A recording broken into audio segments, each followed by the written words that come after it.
السلام عليكم ورحمة الله وبركاته. مع قناة صافي منوعة في المطبخ. هنعمل مع بعض، بس الأول ما تنسوش تعملوا لايك واشتركوا في القناة عشان يوصلكم كل جديد. يلا هنبدأ مع بعض. هنعمل صينية البطاطس بطريقة سهلة وجميلة. معانا بطاطس، معانا توابل، طبعا التوابل اللي انت حضرتك بتحبيها اعمليها، ومعانا شرايح. انا مش هقطع البصل، انا هعمله شرايح زي ما انتوا شايفين كده اهوت. شايفين زي ما انتوا كده شايفين، انا هعملها شرايح زي كده اهوت. هعملها طبعا ني في ني كلها مع بعض يعني كده اهوت. معايا عصير الطماطم، ومعايا معلقتين من السمنه. هنبدا نحط كده المكونات مع بعض. شايفين اول حاجه هنحط السمنه كده، شايفين كده اول حاجه نحط السمنه كده اهوت. وبعد كده هنجيب شرايح البصل،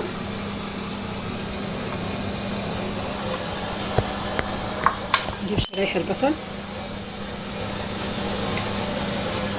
زي ما انتم شايفين كده كده.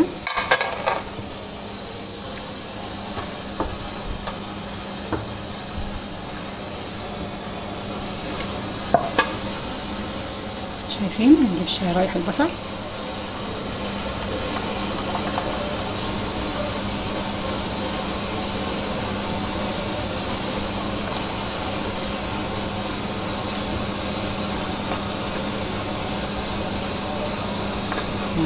شايفين كده.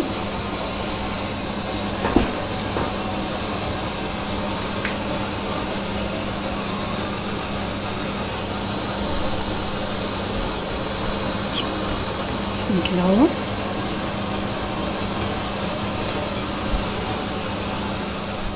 وبعد كده هنحط حبة كده اهوت، هنحط حبة من التوابل.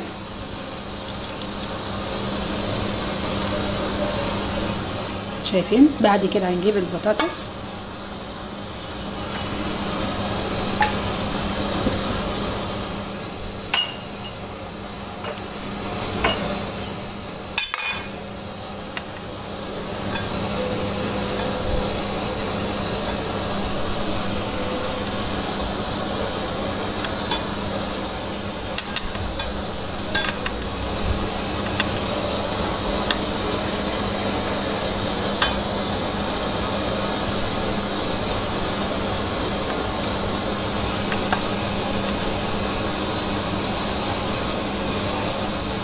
شايفين كده. بعد كده بقى احلى حاجه فعلا بتخلي البطاطس طعمها حلو، ان مش عصير الطماطم بس طبعا، لا، ان انت تحطي معاها قوطه فريش، بتبقى طعمها جميل جدا. بتخلي البطاطس طعمها اول ما بتستوي جميل جدا، هتفرق طبعا في الطعم. مش كتير، هي واحده بطاطس بس كده. نحط الفلفل، شايفين كده اهوت. بجد لو عملتيها بالطريقه دي جميله جدا وهتحبيها.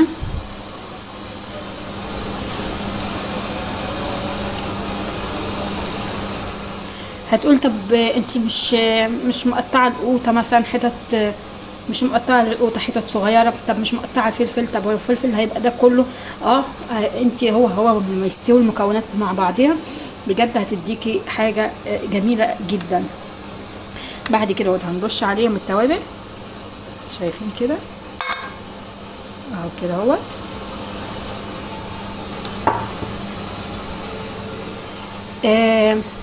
حابه تعملي الخطوه دي جميله جدا، ان انت مثلا هتيجي وتروح يعني عاملاهم في بعض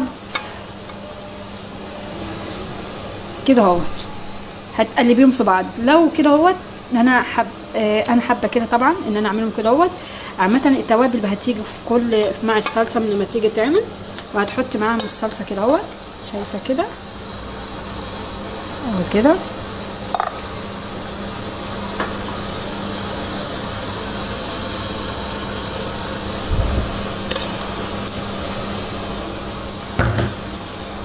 شايفه اهو كده.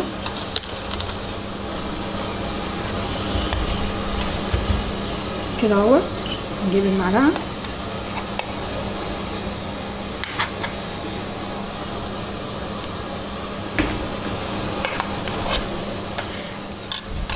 انا اول ما بحب كده اهوت انها اول ما خلاص كده اهوت الصلصه فيها، هي محتاجه صلصه تانية. اهو كده اهوت جايبين صلصه تاني عشان خفيفه الصلصه.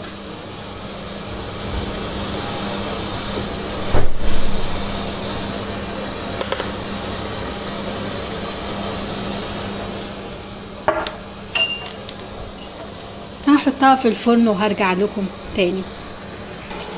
شايفينها اهي هي بتستوي.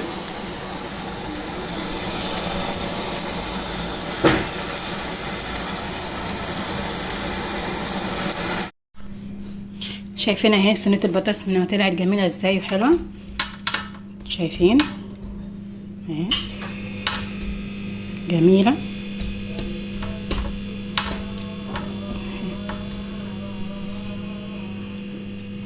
شايفين الصلصه بتاعتها حلوه ازاي، جميله جدا.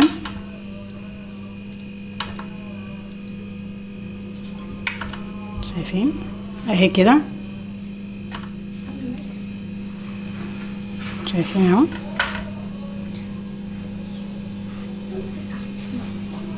شايفين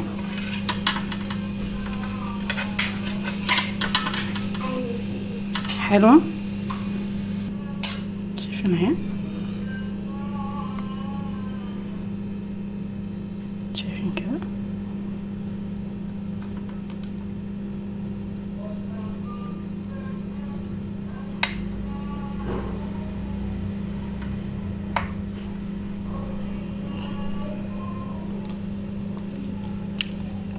بجد جميله جدا، تحفه. والبطاطس بتاعتها ولا متكسره ولا مهروسه، جدا مستويه للزياده عن اللزوم. لا جميله جدا جدا. ما تنسوش تعملوا لايك عشان يوصلكم كل جديد مع قناه صافي صافي منوعه في المطبخ. والسلام عليكم ورحمه الله.